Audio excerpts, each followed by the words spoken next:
ay ano na to, sa kanal na to, ano lang talaga to, barado lang na kanal eh, pero ayos na may mga drainage natin kung tutusin mo. Wala lang talaga disiplina yung mga ibang tao.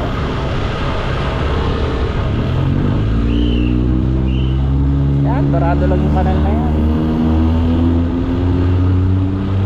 Yung strict sila sa pag-implement ng ano, pagtapon ng basura. Hindi mo kailangan ng ano mga pitong flood control.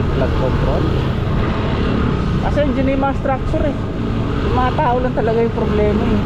Kung saan saan nagtatapon eh. Yun yung mantinay eh, mga kanal oh. Ibig sabihin ba yan ano? Walang way pagtubig para ano? Meron. Sadyo marami lang matigas sa ulo. Tapos isisisi lahat sa gobyerno. Disiplina lang kailangan.